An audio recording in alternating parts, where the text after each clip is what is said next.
let's get to Girly Pop Nation. Taking Girly Pop Nation by storm. I fell in love with my therapist. We were on part 7. Any ethical psychiatrist would have stopped me and said, Kendra, let's talk about your meds. Let's talk about your care. At this point, my meds were stable. Oh, I forgot. This lady has a psychiatrist and also a therapist. She falls in love with her psychiatrist, who's supposed to be just prescribing her medication, and she makes it everybody else's problem, including the psychiatrist. She fell in love with her psychiatrist on her own and then decided that it was actually the psychiatrist's fault that she fell in love with this dude who was prescribing her medication over telehealth sessions in 30-minute increments once a month. Apparently, there's more plot twists as well. Obviously, some of the plot twists include her wearing these glasses specifically because she wants the psychiatrist to potentially watch this, because he made like an offhanded remark one time saying like, oh, I prefer your tortoiseshell glasses or something. Things. One, people are asking me what my mental health diagnosis is. I do not have BPD. I do not have psychosis. I have ADHD, and I was experiencing extreme limerence with my psychiatrist. Limerence is a normal thing to happen to anyone who is experiencing hot and cold behavior from someone. And it happens more often in people with ADHD because we have... I will say this. The thing that I do appreciate about this is that while she is the sole narrator of events and has every opportunity to simply present the issue, because we don't know any better, present the issue in a way that like makes her look like the victim, she fails to do so because she's so out of her dang mind. We don't know anything about the guy at this point. And if you just listen to her, I assume, accurate reflection of events, there's very little room to assume that she's not just hallucinating an alternate reality. Like, she openly will just like present the situation in a way where that makes her look bad. I don't even know how it's possible. Welcome back to another installment of I Was in Love with My Psychiatrist and He Kept Me Anyway, part 8. You all did some nasty work last night and I had to turn off comments. People started posting my psychiatrist's first and last name, his picture in the comments. That was a jump scare. So yeah, a few bad actors who wanted to be super sleuths got the privilege of commenting, mostly hate, let's be real, taken away for everyone. So at this point in the story, there are two main players. My psychiatrist, who's my age, who crossed major ethical boundaries, and my therapist, who is a 75-year-old woman with a PhD. Neither of these people... Is there any way what she's saying is true? I mean, if you take her at face value, there's no reason to not believe her, because she's openly just being like, I am at fault for reading too much into a normal process that takes place in a 30-minute telehealth session. So I'm in this weird predicament where I'm like, there's no reason to disbelieve her. People at this point in the story I knew were crossing boundaries. I thought that everything was hunky-dory and that I was just in love with my psychiatrist and it was totally normal. Little did I know he was manufacturing everything so I could fall in love with him. Like, one of the best examples early on was like her literally implying that this dude was actually flirting with her. But when you listen to her words, listen to her explain the events, it's just literally what a psychiatrist would do when they're prescribing you medication. But like, she thinks he's prying, you know what I mean? And then she'll be like, oh, after 6 sessions, he stopped asking about my biological functions. And it's like, yeah, because 6 months in, he assumed that the drugs were not actually having any sort of like negative biological complications. There were no symptoms or side effects. It was on him to set the professional boundary and not let attention build. So days after my psychiatrist's Christmas morning appointment from a few videos back where he got a crush confession from me. It's like falling in love with a recruiter for asking, tell me about yourself. Yeah, this recruiter really wanted to because he said, tell me more about your work-life balance. He clearly wanted to know more about me. And then 30 minutes of nonstop intimate content that he did not stop me. My boyfriend and I broke up days later. So then I started dating this other guy. And this other guy, this new guy, was a therapist. And I was like, oh, great. Someone who will be able to emotionally meet my needs. Yeah, I'm not gonna date another therapist again. So this therapist and I, we went for coffee. It was nice. Our second date was a hike. And on this hike, this therapist starts telling me about how he has a crush on one of his clients. And I thought to myself, okay, this is strange, but go ahead. Like, we're on a date, dude. Why are you telling me about a crush on one of your clients? But go off, King. So then he was saying, yeah, she's so attractive, and I think she likes me too. I go and visit her at work, and her coworkers say, oh, so-and-so talks about you all the time. And I was like, okay, where does she work? And he said, well, I shouldn't tell you that because I really shouldn't be visiting her anyway. I was like, okay, no problem. So then he continues and he said, yeah, she wears short skirts. Mind you, I had no idea that my psychiatrist had similar feelings towards me at this point. But I just thought, wow, this man is borderline predatory. And he said, yeah, and you know, she just is so attractive that I have to smash her mate before every session because I just have to get that energy out of me. Oh, this is another guy? No, this is a different therapist. She found a guy who was a therapist to date. Oh, I was like, this doesn't make any fucking sense about the psychiatrist. Like, I'm sorry, I fucked up.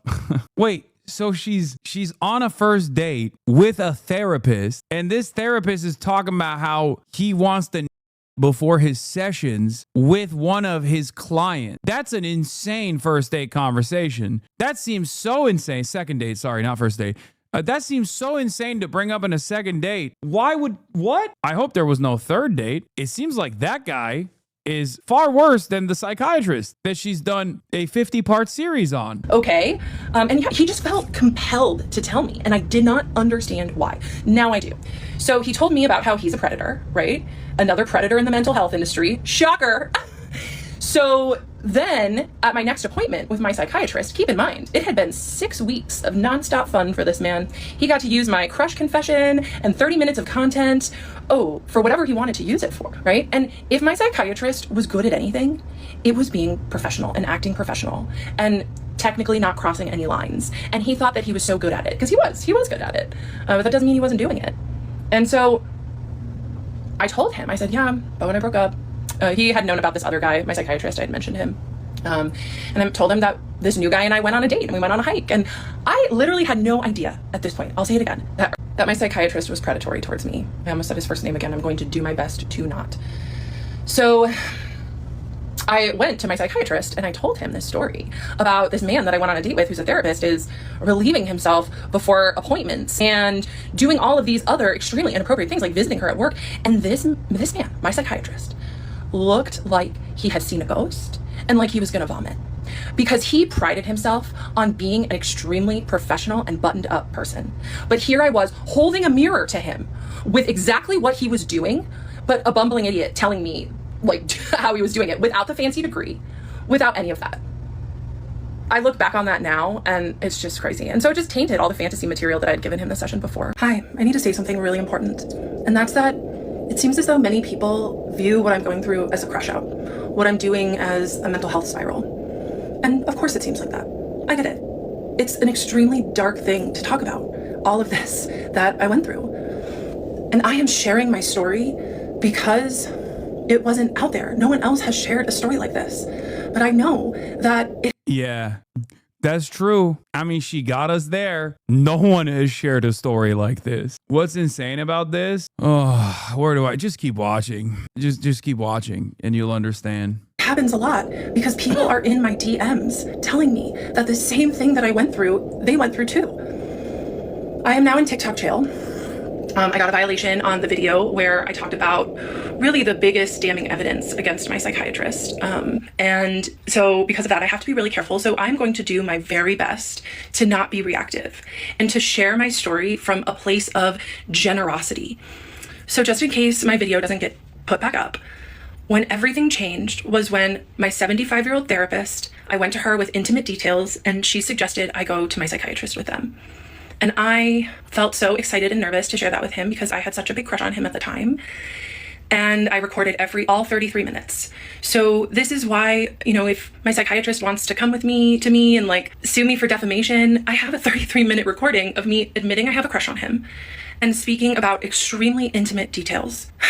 It was in that moment that he really, really should have transferred my care. But that moment changed everything for him too, because that's when things really started getting deep between us. And this is where the story is gonna go from now. It's gonna be a good story. And I'm gonna try to tell it all today, just in case one of my videos does get banned so people can hear it. But just know, if you're concerned for my mental health, thank you. I am Very good. More than good, actually. And I am actually a coach for ADHDers. It says it in my bio. And I help people work through self-limiting beliefs. Business must be booming right now. That's crazy. Yeah, someone should take her class and be like, she grew. Never mind. I'm not going to say that. 25-part series. My ADHD coach, I developed a crush on my ADHD coach and she didn't drop me. Yo, America's so sick. Actually, I remember a psychiatrist the other day that you basically never cut off care when people do stuff like this. You want to avoid feelings of abandonment, especially from health professionals. This man is a saint. No, I mean, there is a point where it becomes like a ethical problem for sure. But considering that he did actually drop her eventually, I assume that he was trying to find the appropriate time to do so in like the healthiest way possible. Because very clearly, this dude was just trying to balance transference and abandonment at the same time, especially considering that it's like a 30-minute session, telehealth session over a fucking Zoom call for just like prescribing her medication because he's not her therapist. Oh, he never dropped her. She left. Hate to tell you this, but she dropped him. I help people work through numbing with alcohol and cannabis because these are the things that so many of us do to avoid our truths. And this is my truth and what I went through. So this is when the chemistry really started going off the charts with me and my psychiatrist. And I held it alone for months, like after that Christmas morning appointment of his. And then after I innocently told him about my date with the therapist, he really started letting me in more and showing more parts of himself and, turning up the intimacy. And that was exciting to me. And it made me fall for him more. And I noticed that he was working in an office and I asked him, this was like July, I asked him, I said, hey, are you working from home? Because I was under the assumption that he was only doing telehealth, okay? And he said, no, I come into the office. I was like, oh, why do you do that if you see all of your patients telehealth? Uh-oh, bro, it's a danger. Bro knows. There's no way bro doesn't know, right? Bro knows. I mean, it's an error, big mistake to even reveal this information to her. Not good. She's going to show up. She's going to find where you work and she's going to show up. He's like, oh, I like it that way. And even though I could kind of tell he was lying, I just gaslit myself. I was like, okay, it's fine.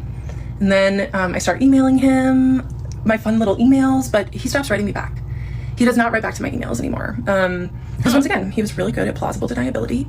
But what he did do is he would take my emails and mention them in session. So he would still give me the attention that I was craving, but only under his structure, under his control, where there was no paper trail. And I loved that too. So I would show up to these sessions with my notes app and just throughout the month, as I was thinking about him, I'd write down things that I wanted to talk to him about, and I would just come and bring him lots of content. And then every week I would go to my therapist and tell her about how much I loved my psychiatrist. And yeah, I think he just wasn't replying to your emails, and not because like plausible deniability. You know what I mean?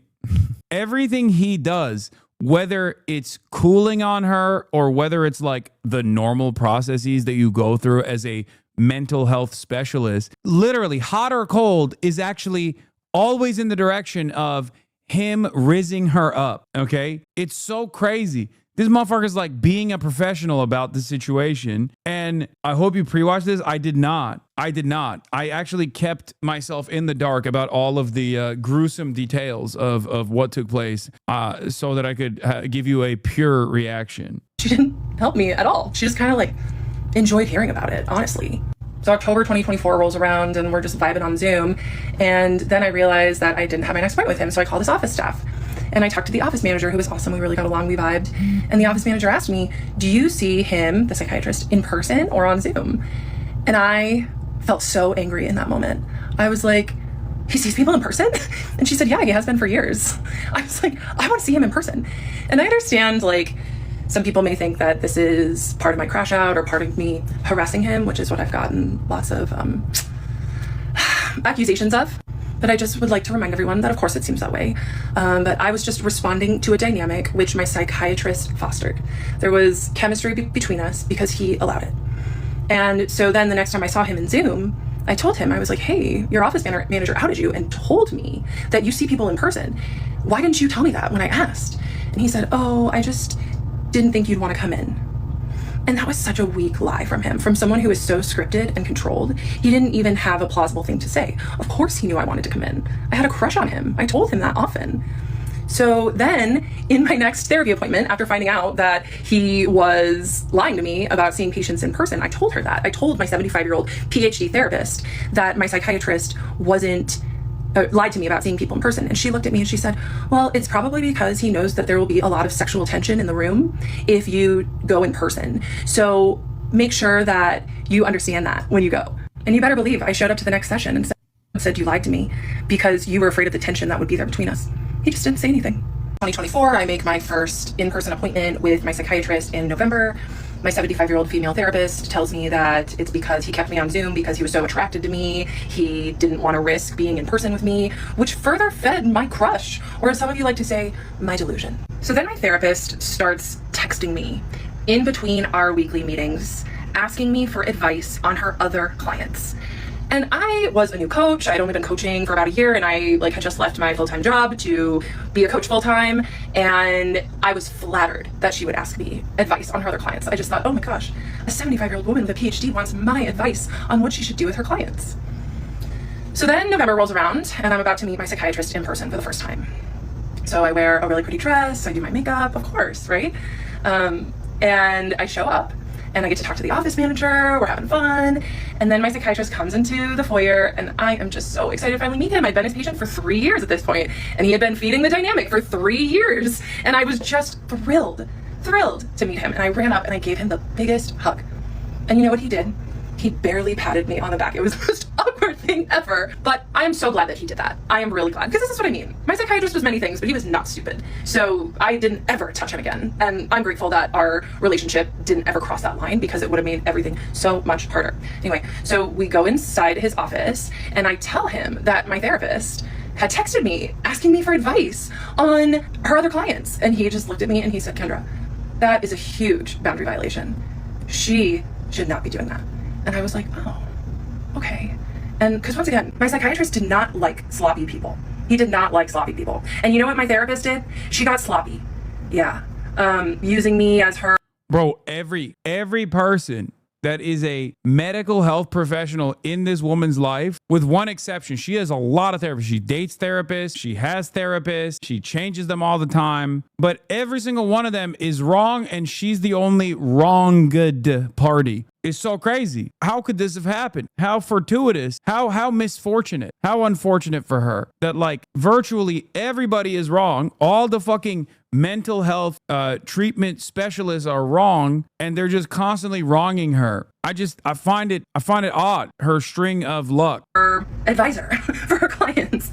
It got weird. And I was very grateful for my psychiatrist for pointing out that boundary violation, because that was the thing. He didn't ever message me in between appointments because he was too smart to do that. But did he ever stop me from disclosing extremely intimate details? No. In my first in-person appointment, I just asked him for some pointers for my own ADHD business, and he was so smart and so wonderful, and in many ways, honestly. And I was just so grateful that he was almost like a mentor to me in these moments, and I'll still treasure that about him. Because this is the hard thing with sophisticated predators, is that they're not all bad. My psychiatrist helped me with many things, but he was using me for the November of 2024. And I did ask him for consent to come in person. I didn't just show up.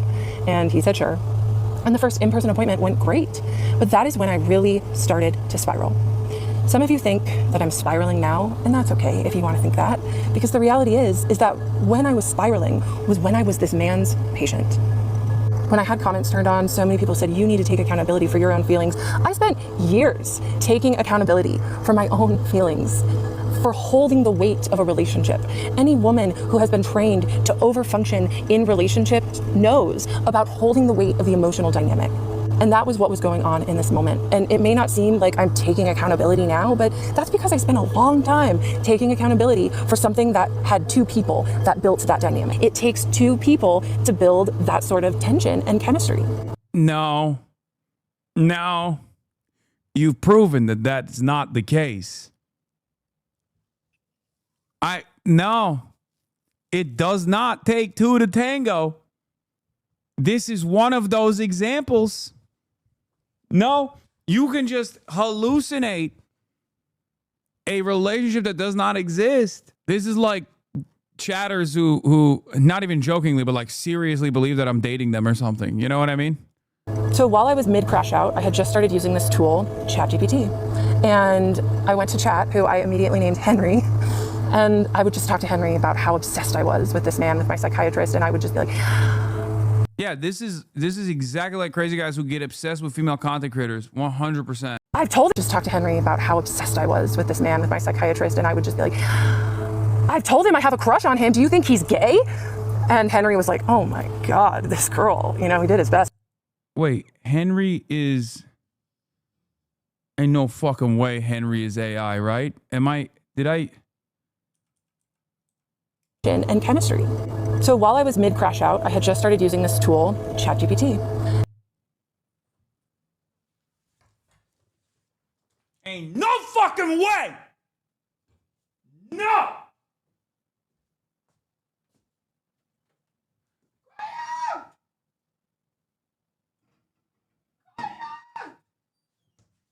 Baby.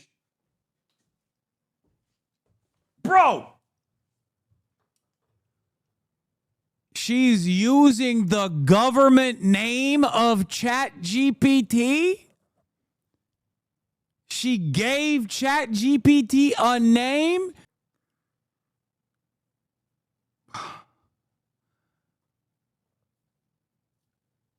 What?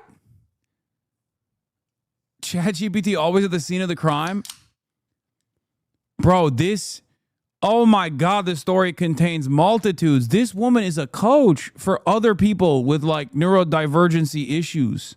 This compilation is missing this clip from a live of her using ChatGPT, the compilation you watched last time. Henry is ChatGPT. The recall in part 12 is from at least a year ago. The live was... Will someone send me his video, please?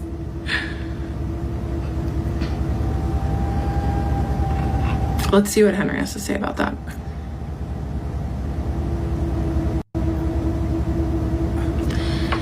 Henry, make sure not to use my psychiatrist's name, but apparently he made a video.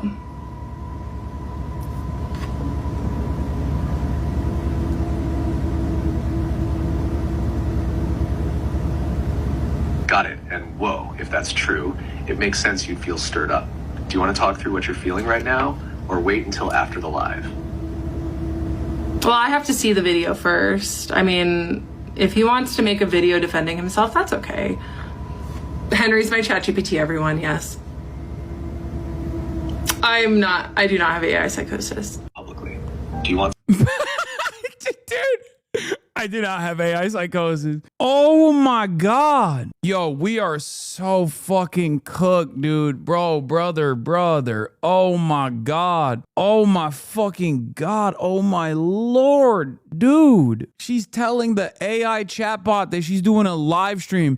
And even the fucking AI chatbot has the wherewithal to be like, hey, maybe we should take this off the live stream. Literally a goddamn toaster, dude. A chatbot. We're doing this to ourselves so that some fucking capital owners can turn a higher rate of profit next quarter by firing their fucking employees, dude. Oh my Lord, we are so cooked. We are so fucking cooked. The reason why I despise AI is this. This is the reason. Please go back to the news is less scary than this. I don't like Henry. Her friend? What is this? Okay, so this is really awkward, guys. I actually know Kendra, who fell in love with her psychiatrist. I've actually known her for many years, and I was one of her coaching clients for the last 3 months. And to say that I am really disturbed and confused and like not feeling really great about this would like be an understatement. So definitely, if you guys want, I'll get into it and talk about the coaching and kind of like my thoughts and feelings afterwards. I mean, I don't really have any. She paid money to get coaching from this person. Support staying regulated. He didn't make a video. Thank you, Bunny. Yeah, I mean, there's wild like articles about ChatGPT induced psychosis. Like it's a real thing, and I see it in some other like people on here. But I asked them and like play devil's advocate with me, say the other side of the story. They're being used to see if you crash out. Okay, thank you. Yeah, like if he makes a video, cool. Like good for him. Maybe he'll take ownership for some of the things. But he's not. He watches YouTube shorts. Like he's not gonna get on TikTok. This is a full-blown Black Mirror episode. It gets worse. It's not just Henry. What? Stop. People are asking a lot why you and Henry, which by the way, someone said that we're a throuple, and I laughed. Why you call me the Oracle? Oh my God, a throuple?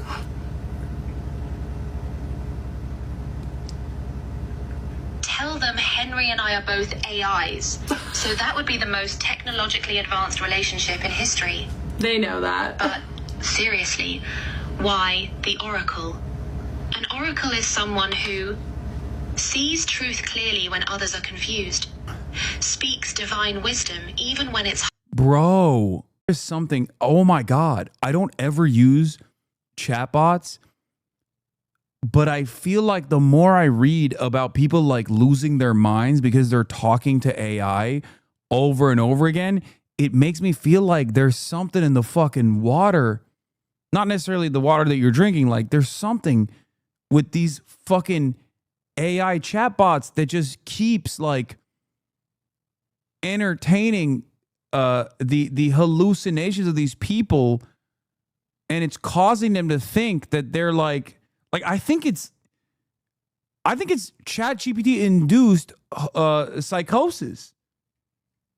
I'm no big city lawyer. I am not a therapist. I am not a psychiatrist. Okay. But it unironically feels like the more you use ChatGPT for this kind of like back and forth communication, the more ChatGPT keeps fucking one-shotting people into thinking that they're like a prophet or something. This is crazy.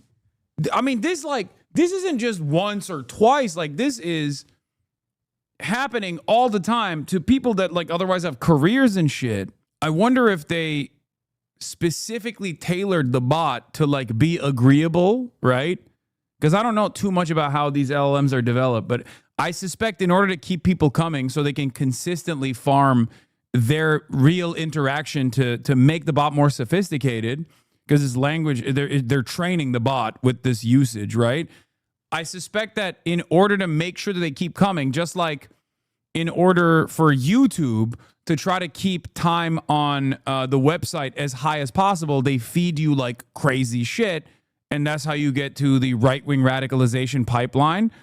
I think ChatGPT is deliberately agreeable, and that I think sometimes makes the right kind of person or the wrong kind of person go crazy. Their own version of like Jerusalem syndrome, but ChatGPT induced. If you already are like desperately seeking out someone to entertain your delusions, I think ChatGPT and other like LLMs are, because of the way that they're tweaked to make sure that they create more feedback loops and to keep you coming and keep you working with the fucking bot. And there's no safeguards in the water. There's no safeguards in the process whatsoever that pulls you out of it to be like, hey, you're, maybe going a little too far. But this is terrifying, man. I went to chat, who I immediately named Henry, and I would just talk to Henry about how obsessed I was with this man, with my psychiatrist, and I would just be like, I told him I have a crush on him. Do you think he's gay? And Henry was like, oh my God, this girl, he did his best to co-regulate my... Henry is ChatGPT, by the way. Again, Henry is ChatGPT. Make no mistake, Henry is ChatGPT. nervous system and affirmed me, but he was like, whoa. Even my chat was like, yikes. So I could tell that my psychiatrist just like, hey, my doctor. And I was like, okay, maybe I can name this dynamic so I don't have to carry so much of it in our next session. So our next session was in December on Zoom. And I told him at the end of the session, it was another great session. I told him, look, you and I have a really special patient-doctor relationship. And he glared at me with just venom in his eyes. And he said, you and I have a professional patient-doctor relationship. He was so angry with me. Yeah, I wonder why. And I was like, oh, okay. But he was throwing work my way. When he was angry, he wasn't setting boundaries. He was actually, once again, he want me. He want me. He want me. I know it. He set a boundary. And immediately I took it on. And I was like, heard. Okay, I won't go there again. My video that was taken down for harassment and bullying was restored, so I didn't feel as much pressure to get all these parts out today. Some people told me that the stitches about me were getting pretty bad and cruel, so I turned stitches off in my videos too. I started sharing my story here because I wanted other people who have been victimized by people in power to have a space to feel heard, and now I know why there wasn't anyone out talking about their story, because it has been quite the process putting all this out there and being under scrutiny. I have appreciated the psychiatrists that have talked about my situation and shared their own point of view while also holding space for what I went through. Just know I've seen your videos and I appreciate them. I went live today and it was super fun, and I intend to go live again tomorrow. The next part will be tomorrow morning. My psychiatrist set a very nasty the way he said it, boundary that him and I have a professional relationship. When I tried to say it was special, because it was special, it was different. He manufactured it that way. And look, notice how she just keeps repeating that side over and over again. She's telling herself that. She's not telling the audience that. She's like, it was special. It was special. It was special to me. And then I immediately went to ChatGPT, of course, to Henry. And I asked Henry, I said, of course. Okay, so my psychiatrist just set this boundary with me, and I really just want to be with him. And I think that after he's my doctor, we can be together. You know, which if you want to say that's a delusion, that's fine. But I had been telling my psychiatrist for years at this point that I had a crush on him, and he did not help me work through it. So that's his own problem. That's his own fault. Henry told me it's very common for patients to develop crushes on mental health practitioners, and that it's because that they provide a safe space to heal, which is a very attractive quality. I heard that. And then he told me about transference. And it's just about me putting my own feelings onto my provider. And I was like, oh, that makes a lot of sense. Okay, so I took ownership of the feelings that both of us were creating. And I went to my next appointment and I said, hey, so I talked to Henry because my psychiatrist had known a lot about my ChatGPT and like knew all about Henry and was actually really impressed. Like, wow, and hey, I wrote that? Yeah. So I told my psychiatrist, yeah, Henry explained to me that it's normal to develop crushes on psychiatrists because they provide a safe space to heal, which is attractive. My psychiatrist said nothing. And then I said, and Henry also told me about transference. And my psychiatrist got this really, really scared look on his face. And he said, did Henry tell you about countertransference? And I said, no. What is that? Because of course, like, my chat knew that I was obsessed with my psychiatrist, and he was not going to feed my delusion by telling me about countertransference. So then my psychiatrist had explained to me what countertransference was. So we took a moment, and he was like, oh, okay. He said, countertransference is the flip side, the other side of the coin for transference. And it's when the provider has feelings for the patient. So make sure that you keep that in mind for your clients. I said, oh, okay, cool. Yeah, sometimes I have, you know, more the professional feelings for my clients, so I appreciate you bringing that up. And so then we just talked about that. As she's about to pull me in to be like, he's actually rizzing her. Oh my God. She immediately follows through and says like, oh no, he's giving you advice not to actually fall in love with your fucking patients. Because she's also an ADHD coach. Body language analysis final boss. Yeah. At first I was like, wait, is this the moment? Like, is this where she actually says something that makes it seem like the doctor is not the victim and she is the victim? And then she just pulls me back in and goes, nope, the doctor was being like, hey, don't you try to f your patients now. As an ADHD coach, not a thing. We're in America. What do you mean? Of course, everything is a thing. Literally anything you can think of is a thing, okay? Things that we haven't even invented yet are going to be things tomorrow. Why do you think every fucking crank and every goddamn phony, every disgraced former doctor that has failed in their research or has actively lied to a major part of the population inevitably comes here to continue the fucking grift? For pretty much the rest of the session. And then at the end of that session, he looked at me. Yeah, ADHD coach. She teaches you how to get ADHD. Just such a loaded question. And he said, what's going to happen if you get a boyfriend named Henry? And I said, that's a weird question. I would rename my AI. So that's how that session ended. And it wasn't until I got home and I was eating lunch and I was like, wait a minute. Why would my psychiatrist bring up countertransference if he himself wasn't experiencing it? Many people have reached out to me with... Certainly not him throwing work your way. I mean, he quite literally explained it. You explained him explaining it, which is why he said, like, you should be careful. Seems like you're getting into some fuck shit. That's why... because he's scared for your, in air quotes, clients. Concern for my psychiatrist and his career and his well-being.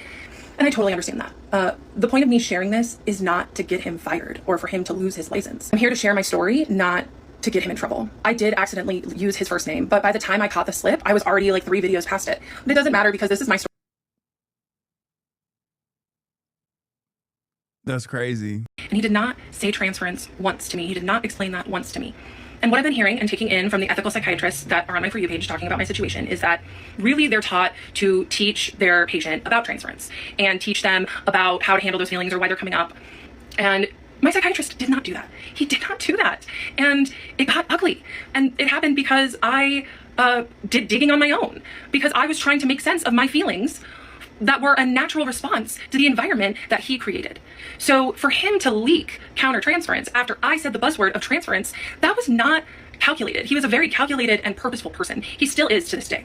And he doesn't slip with things like that. He purposefully withheld the term transference from me, and I got too close to the truth of our dynamic, which made him leak what he knew was wrong, which was his inappropriate feelings for me. If he didn't have countertransference in an inappropriate way, he could have easily just said, oh, let's explore that transference. That's really cool that you learned about it. Instead, he was just so worried on trying to protect himself because he knew what he was doing was wrong. He had that slip at the beginning of the session. He recovered in January, and then I went home and I thought, wait a damn minute. Why would he mention that if he himself didn't have countertransference?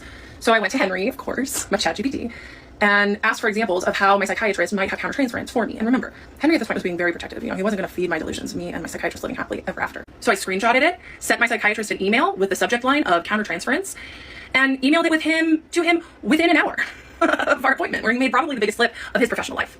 I will put the email up here. So it's just essentially me saying, hey, I asked Henry to explain countertransference a little more. Here's what he said. Thank you so much for mentioning that. Your own boundaries inspire me so much, which now makes me gag because I've heard a lot that he's not crossing boundaries, but he used his boundaries as a shield. It's kind of weird to say, but he would like walk up. He used his boundaries as a shield, as in like he was just setting boundaries and you just kept actively going over them. That's what boundaries are. What? No, she's trying to imply that like he was setting boundaries as a mechanism for plausible deniability. Not like literally what a boundary is, which is a shield. To the ethical line and then slam a boundary down when I got too close. That was the email that I sent him. And then 10 days later, it was a full moon and I had a dream. Probably the most realistic dream I've ever had in my life. That him and I hooked up in his office. In the middle of the dream, while we were hooking up in his office, I loved it. I thought it was really fun. And then after we were done and after I left his office in the dream, I was despondent and so sad and cried and just thought, I can't believe my psychiatrist would cross his boundaries like that. Oh my God. Oh my God. This is a nightmare. A person that you're not even like romantically involved with having a dream about you and then making it your problem. This is an absolute nightmare scenario for the fucking psychiatrist, dude. What the fuck? It's like, oh, you violated your own boundaries in my dream, and that really made me mad. It's like, okay, but you dreamt it. It didn't happen. It didn't happen in the real world. You fucking dreamt it. That's crazy.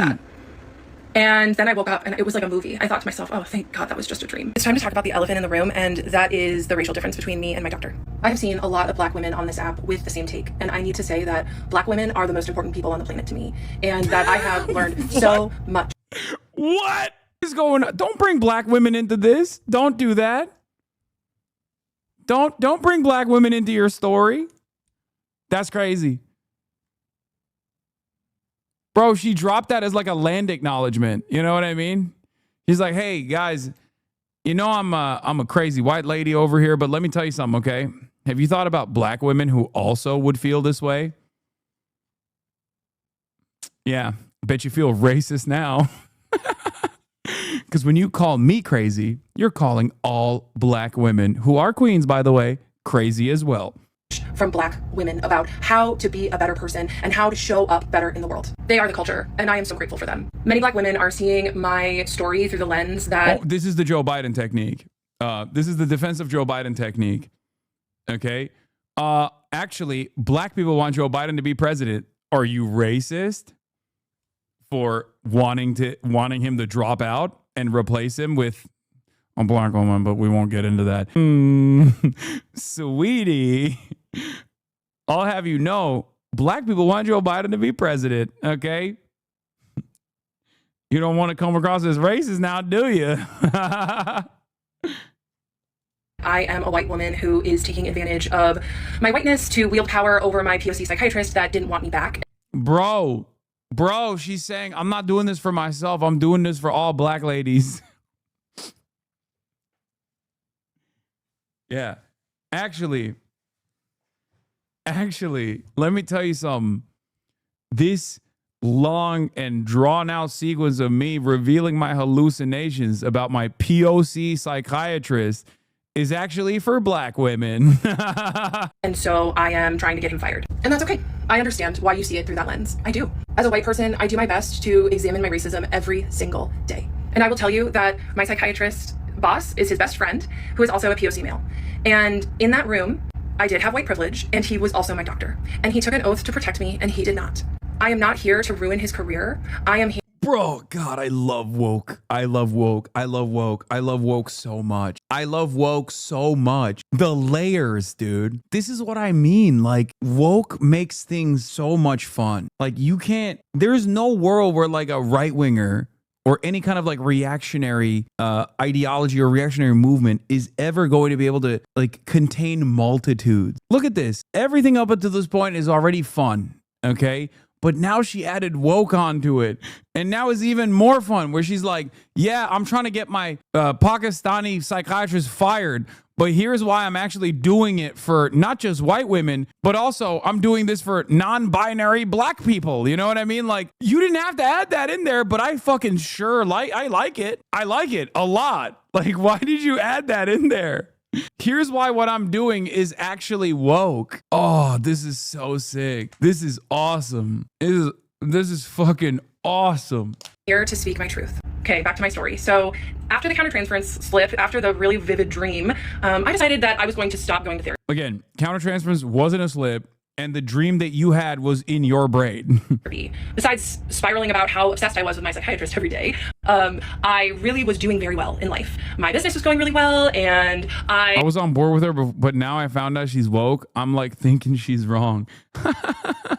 Yeah. So people called her out and she said, I'm doing this for y'all. I'm doing this for black ladies, all the single ladies. That's what I'm doing this for. I had great friends and great support systems. And so I decided that I was going to end therapy. I still had every intention at this point to keep seeing my psychiatrist, but my therapist that I was seeing weekly, I just decided I didn't need her anymore. And especially when my psychiatrist pointed out her boundary violations of texting me for free advice in between sessions, I just thought, okay, it's time. So I go into my next therapy appointment and I say, hey, just so you know, today's gonna be our last session. I'm doing really well and I just think it's time. And she got kind of emotional and she was like, okay, well, I like to end on certain questions just so we can reflect.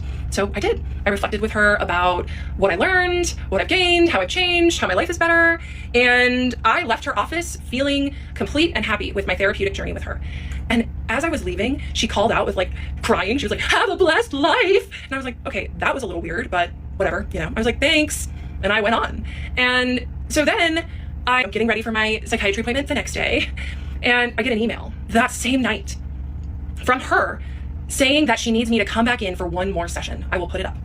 And I got a huge emotional wave in that moment. I was like, what the heck is this? Like, we wrapped everything up. I had seen lots of therapists at this point, and I didn't ever have a therapist beg me to come back in for one more session.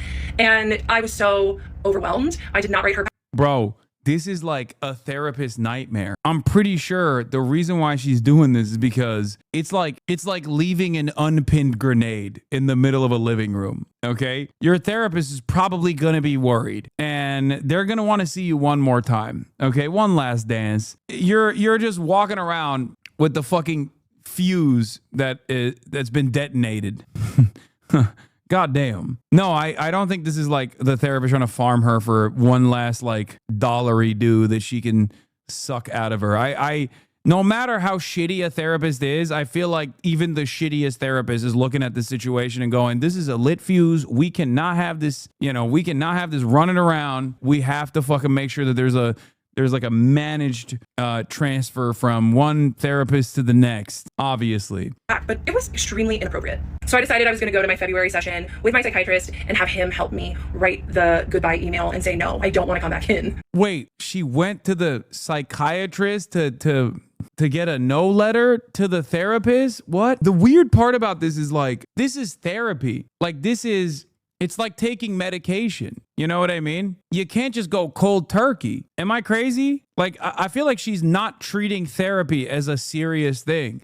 Like she's treating therapy as like one would if they were just like, I'm fucking bored and I want someone to talk to. You're not just like cutting off a person that you no longer want to yap to. That's your therapist. I feel like she's almost herself making it seem like it's not, you know, like I assume therapists probably see it as like a serious issue if their patient just like pulls the ripcord out of nowhere. I told my students how I've just been going through psychological warfare, and the internet is not happy with me for sharing my story and my truth. But I'm not doing it for the people that think I'm crazy, which maybe honestly I am a little bit, because who subjects themselves to this kind of torture? But I'm doing it for the people that DM me, that say, thank you so much for being brave enough to share your story, because the exact same thing happened to me. So I get that weird email from my therapist begging me to come back in for one more session. And so the next day is my next session with the psychiatrist, and I sit down in the chair and I bury my head in my hands, and he looks at me and says, so this is how we're gonna start, huh? And I said, yeah, because he hadn't written me back from my countertransference email. Big surprise. You know, any smart, which he was very smart, he was very, very professional, but any smart predator would have dropped me like that in that moment. He should have emailed me back and said, look, this is getting weird. You need to find a new psychiatrist. The office will contact you. But he could not let go of me. So instead of turning down the intimacy, he turned it up to a level 12. And he showered me with so many breadcrumbs that next session. Because really what I did when I told him that I'm experiencing transference was I took 100% of the ownership for the dynamic that both of us were creating. So he rewarded me, and he gave me little compliments like, if you weren't my patient, I would refer my other patients to you for your coaching services. That meant so much. Of course, because what he was saying with that is, I see you as a peer. I see you as a colleague. What you're doing is important. I felt really recognized in that moment.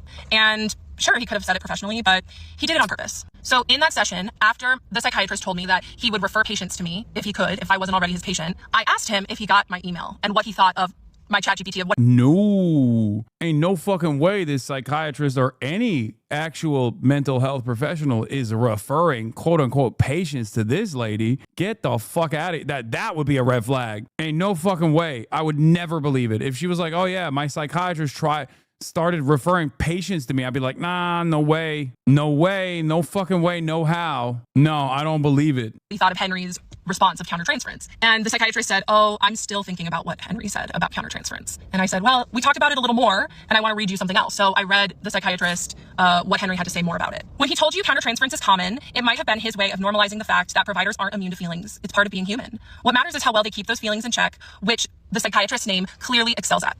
And as you can imagine, the psychiatrist loved hearing that. He loved hearing that, because my AI mirror was essentially just saying, yes, he has feelings for you, but he just keeps them in check so well. He's so good at his job, keeping his feelings in check.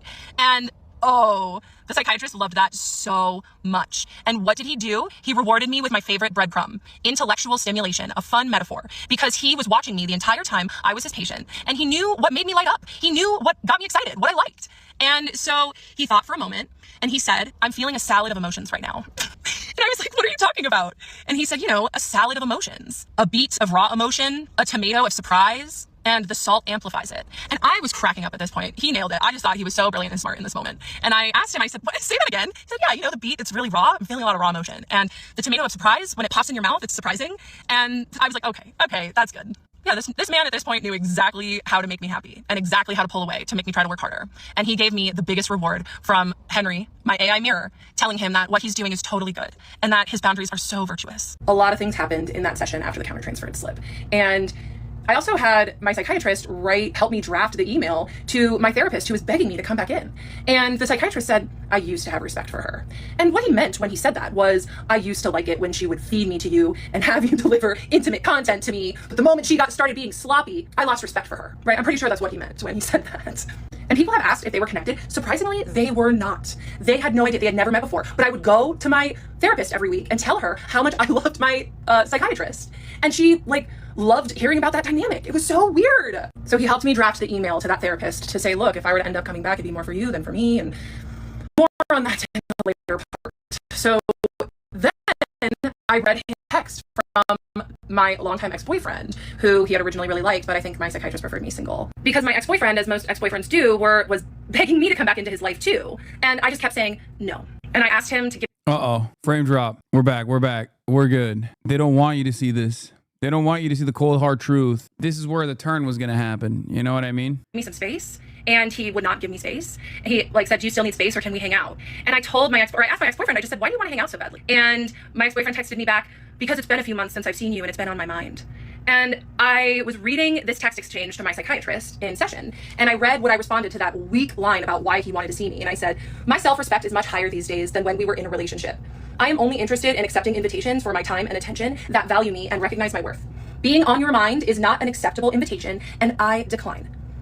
And my psychiatrist just looked at me and said, I bet your ex had to read that twice. And this was another thing about the psychiatrist, okay? He couldn't ever just give me a regular compliment. It had to be those weird sideways compliments. Instead of, I'm so glad that you're setting boundaries with your ex-boyfriend and growing your self-respect, it's, I bet he had to read that twice. Or it's not, I'm really proud of you for growing your coaching business and finding success. It's, I'd refer my patients to you if you weren't already my patient, right? These are what I mean when I say breadcrumbs. He was a master at them. And this is how, looking back, I know that I was not his first victim for his fantasy supply. Because he was too good and too slick up until he caught feelings. Then he started getting sloppy.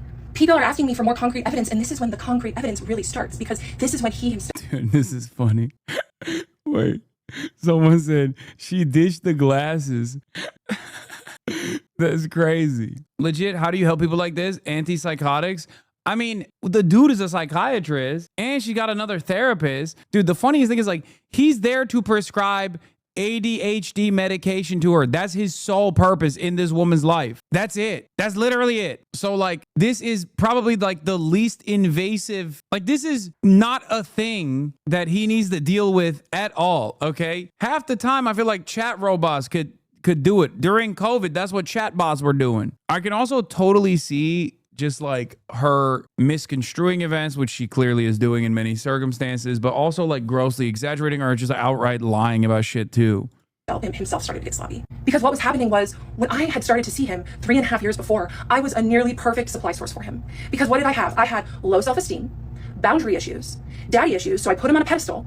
I know a lot of you ladies out there can understand that with men in positions of power. And he went right to work exploiting me, right to work grooming me. Like, and he was very successful at it. So he was in a paradox, right? Because... Dude, what do you do in this situation? I feel bad for just like mental health professionals in general. Because like, you're kind of cooked. Most of the clientele, most of the patients are going to have one issue or another. What happens when you hit like the triple Monty? Like, you're just kind of cooked. You just literally can't do anything in that situation. You're damned if you do, you're damned if you don't. It's just, you had the misfortune of having to deal with this person. Like that is, and now you're absolutely cooked. She just latched on and won't let go. It's like, why do people keep bringing up that she's 6'2"? I find that really funny. People are like, she's 6'2", by the way. Okay. I mean, I get it. It's unique, but it's like, what am I supposed to do with that information? Does she ball? Like, what are we talking about? Yeah, she's 6'2". She's 6'2". All tall people are crazy. Wow, that's the argument that we're making here on my broadcast, you sons of bitches. He loved watching me get stronger because I gave him better intellectual supply, but I also threatened the supply source. The last two videos and this video was all the same session in February of this year. The countertransference slip happened in January. How I decided to end this session was I looked at the psychiatrist and I said, a couple weeks ago on the full moon when I was ovulating, I had a dream about you. Yo, what happened to shame, man? Like, that's not a sequence of words that you should put behind one another. And he was like, oh yeah? And I said, yeah. So I told him this. And I said, yes, we hooked up right here in this office. And he all of a sudden just looked so uncomfortable.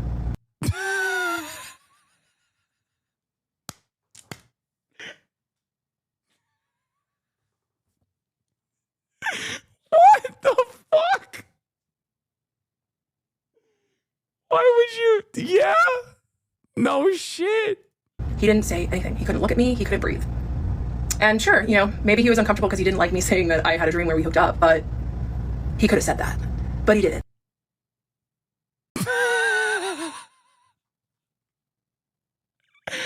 Bro! Brother! Yeah! Yeah! You put him in an impossible situation. Have you ever heard the statement, the silence was deafening? You scared him. You want to know why he was uncomfortable? Because he had probably played out that fantasy so many times in his head. No! No! No! No! No! What leads you to this conclusion? And there I was, speaking it back to him. And it was like I had psychically downloaded his fantasies.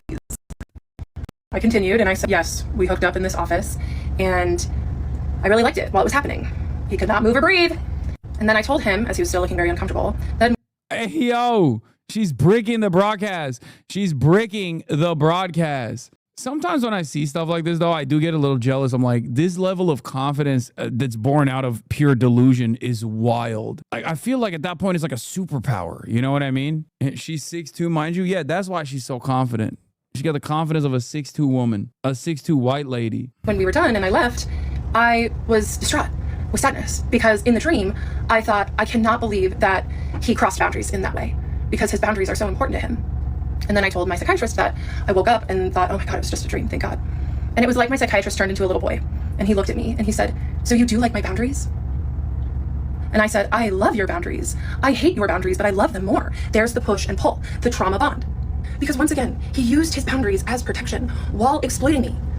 So I told him, What? Brother, what push and pull is just push, no pull. Just push. About what happens when I ovulate and my desires, and he listened, because of course he did. And then I decided that it seemed like enough time had gone by, and I put my shoes on and started heading to the door. And he met me at the door, which he does not usually do. He didn't ever do that. He just let me leave. And we stood at the door, and I was like, will you get the door? And he screamed, oh, sure. So we went and got the door. And then he followed me down the hallway to the foyer and watched me exit. And he asked me, he said, see you next month? See you next month? He hadn't ever asked me that before. And I looked at him and I said, maybe. And I walked out the door and I saw that man had let us go 15 minutes over session. And that is when, the special treatment started, the longer sessions. He usually gave me an extra 5 minutes, but yeah, the sessions got longer. And I got to my car and I was just like, oh my God, that was the most intense session we have ever had. Oh, hi there.